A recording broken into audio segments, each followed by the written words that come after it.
नमस्कार फ्रेंड। आज एक वीडियो जो लेके आए हैं वो अलग से महत्वपूर्ण वीडियो है। मुद्दा रहेगा बिहार का, और बिहार में जिक्र करेंगे सोनू नाम के लड़के का जिसने पूरे भारत में सनसनी फैला दी। दोस्तों, एक छोटा सा लड़का 5वीं क्लास का बच्चा सीएम से टकरा जाता है।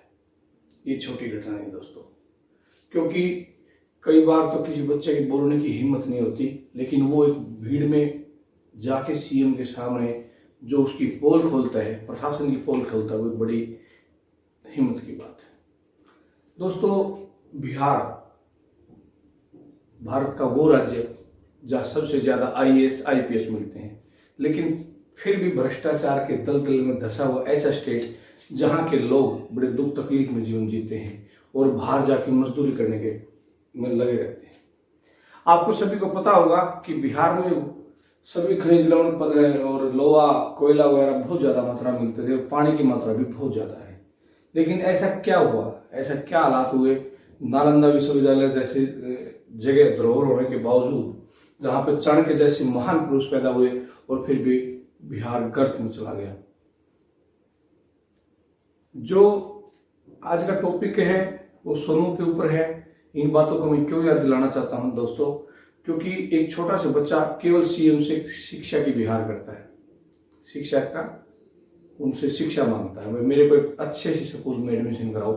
और आपके स्कूल में इतना भ्रष्टाचार है, आपके जो टीचर्स हैं उनको कुछ नहीं आता। और ये हकीकत है, बहुत सी वीडियो वायरल होती हैं, बिहार के टीचर सोए होते हैं, कोई फ्यूचर के फटूरे बोलता है, कोई भटूरे बोलता है।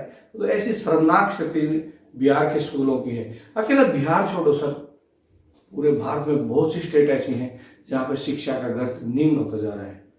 और कुछ ऐसा रहा तो हरियाणा में अभी ये हालात होने में दूर नहीं होंगे। ठीक है, हरियाणा में आर्थिक स्थिति लोगों की अच्छी है, वो प्राइवेट स्कूलों में जाके अपनी शिक्षा को अच्छे से ले पा रहे हैं। लेकिन क्या एक गरीब बच्चा शिक्षा लेने के अधिकार नहीं है? क्या उसको शिक्षा लेने का अधिकार नहीं है? क्या वो शिक्षा की डिमांड नहीं कर सकता? और यही बात उस सोनू ने मुख्यमंत्री माननीय सुशासन मंत्री, अपने आप को सुशासन बाबू कहलाने वाले नीतीश कुमार जी को बोली, लेकिन आज तक कोई एक्शन नहीं हुआ। वो बड़े शर्म की बात है। कभी कोई घोषणा करता है, कभी कोई घोषणा करता है। क्या होना चाहिए था? आपकी नजर में क्या चाहिए था? इसके बाद क्या एक्शन लेना चाहिए था? जब एक बच्चा इतने अच्छे से बात करता है, इतने टॉपिक के गहन मुद्दे के ऊपर बात करता है, और वो भी पोल खेलता है कि आपके यहाँ पे जो आप शराबबंदी का ढिंढोरा पीट रहे हैं वो शराबबंदी तो है ही नहीं।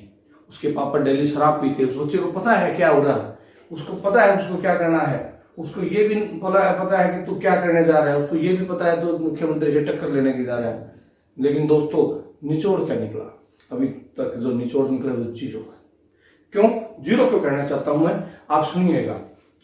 उस बच्चे ने गुहार लगाई, मुझे एजुकेशन चाहिए, मुझे अच्छा स्कूल चाहिए। जब ये बच्चा बोलता है तो उस बच्चे को तुरंत एक्शन लेना चाहिए। उस बच्चे के लिए सीएम साहब को तुरंत एक्शन लेना चाहिए था। उससे मिल के उसको बैठा के उसकी काउंसलिंग करा के अच्छे से किसी स्कूल में एडमिशन कराना चाहिए था, और तुरंत उस मुद्दे पर एक्शन लेके स्कूलों की स्थिति का जायजा लेना चाहिए था, ताकि हमारा भारत ना पिछड़े। दोस्तों, वही नालंदा की धरती, वही चाणक्य की धरती जिसने पूरे भारतवर्ष को एक किया था, पूरे भारतवर्ष में राष्ट्रवादी अलग जगाई दी, आज उसकी स्थिति क्या है? आज उनके लोगों की स्थिति क्या है? लोग क्या क्या बोलते हैं? बिहारियों को कितनी हीन दृष्टि से देखते हैं, जहां पर एक से बढ़कर एक आईएएस है, आईपीएस है, बहुत से प्रशासनिक अधिकारी केवल बिहार से निकलते हैं। ऐसी स्थिति क्यों हुई? आपको ये जानकर हैरानी होगी, अभी जो पिछली बार यूपीएससी का जो रिजल्ट आया था उसमें टॉप करने वाला बिहार का लड़का था, लेकिन कितने सालों में, 20 साल के बाद, आप देख सकते हैं जो ढिंडोरा पीटते हैं हमारे इतने आईएएस आईपीएस, 20 साल के बाद कोई आईएएस में टॉप करता है बिहार से। क्यों हुई ऐसी स्थिति? अब ये सोचने का मुद्दा है। जो जैसे आज कोटा फैक्ट्री ऐसे इंजीनियर्स की फैक्ट्री है, इसी प्रकार बिहार आईएएस आईपीएस की फैक्ट्री थी। लेकिन ऐसा क्या हुआ कि वो पिछड़ते चले गए? क्या हुआ? गरीबी में धंसते चले गए। ऐसा क्या हुआ कि वहां पर भ्रष्टाचार की लहर आ गई? दोस्तों, ऐसी सरकारें आती गई, केवल अपने परिवार से अपने घर तक सीमित हो गई, और लोगों को बहका फुसला के, आपस में लड़ा के, जातिवाद, धर्मवाद। देखो, हर मैं ये नहीं कहना चाहता कि ये चीज़ें गलत है, वो चीज़ें गलत है, लेकिन एक चीज़ जरूरी है, आप यदि बेसिक जो नीड्स है उनको फुलफिल नहीं कर सकते तो आप प्रशासन चलाने के अधिकारी नहीं है। क्यों? शिक्षा के बगैर बच्चा जागरूक नहीं हो सकता, बंदा अच्छे राष्ट्र में निर्माण में सहयोग नहीं कर सकता। लेकिन यदि कोई करना चाहता है तो उसको खुद सरकार सहयोग नहीं करती। आप देख सकते हैं हरियाणा में तो टीचर्स की भर्ती ही नहीं निकलती, जो स्कूल थे वो खंडर हो चुके हैं, नए स्कूल बनाने का कोई प्रावधान नहीं है। यदि आप मैं कहना चाहूँ हरियाणा का बात आ गई तो मैं बताना चाहूंगा, जो स्कूल बन रहे हैं ना, पुराने स्कूल बड़े बढ़िया डिजाइनदार गाँव के लोगों ने चंदा दे देकर बनवाए थे, आज उनकी स्थिति क्या है? आज वो खंडर हो चुके, 50-60 साल 70 साल हो गए स्कूलों को। अब स्कूल में क्या बनता है? एक कमरा सर्व शिक्षा अभियान की तरफ से बन गया, एक डीपीपी की तरफ से बन गया, एक जिलाधिकारी की खंड शिक्षा अधिकारी की तरफ से बन गया, और वो टुकड़े टुकड़ों में स्कूल बट गया और बिल्डिंगों का सत्यानाश होगा। रही बात बच्चों के पढ़ने की, शिक्षा तो है ही नहीं, ध्यान दिया ही नहीं जाता, ना पेरेंट्स ध्यान देते सरकारी स्कूल पे, ना अध्यापक ध्यान देते हैं, अधिकारी तो देते ही नहीं। 20 से 25 साल हो गए जिसमें हरियाणा में शिक्षा का ग्राफ गिरता रहा है। इसी प्रकार बिहार में वही स्थिति बिहार की है।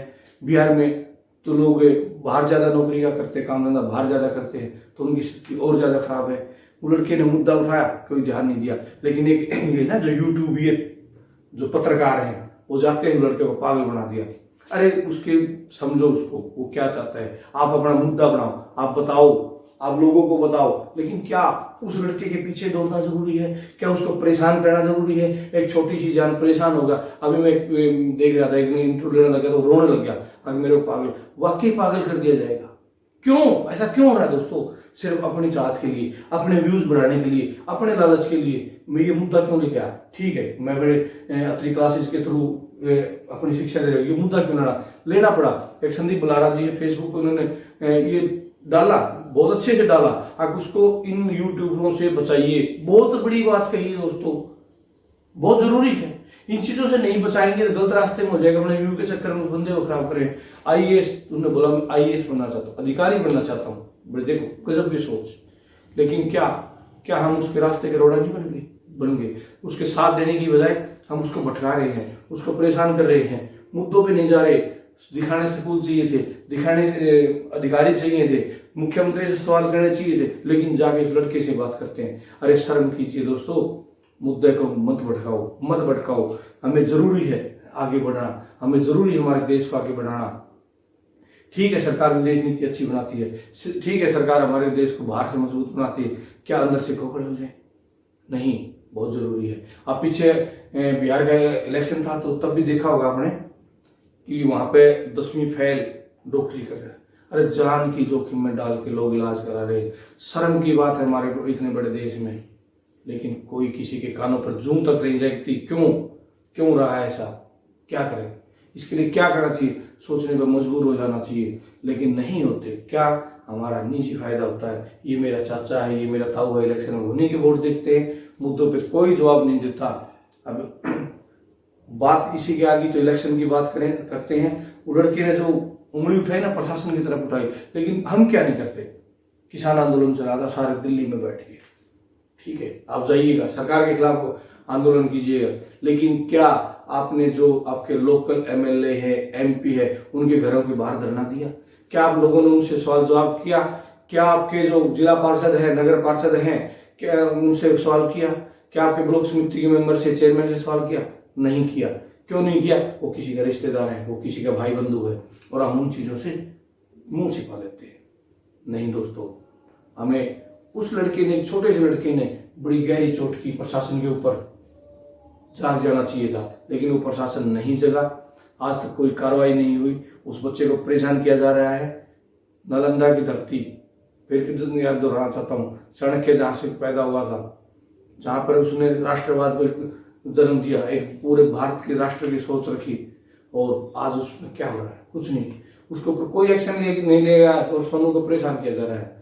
इसी के साथ मैं ये वीडियो खत्म करना चाहता हूँ दोस्तों। एक मुद्दा है, मुद्दे को जगाइए, लोगों से भिड़िए, अपने फायदे के लिए नहीं, अपने राष्ट्र हित की सोचिए। 3 मुद्दे ये जरूरी हैं।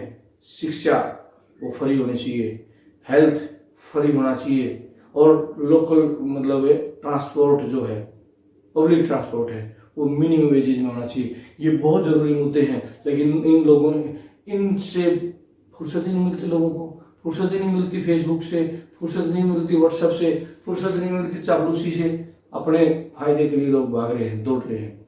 यदि आपको मुद्दा अच्छा लगा हो, टॉपिक अच्छा लगा हो, तो शेयर सब्सक्राइब करना ना भूलें। इसी के साथ मैं यही बोलूंगा, उस दुआ कीजिए उस लड़के के लिए, भविष्य के लिए, ताकि वो अपनी मंजिल को पा सकें। धन्यवाद। जय हिंद।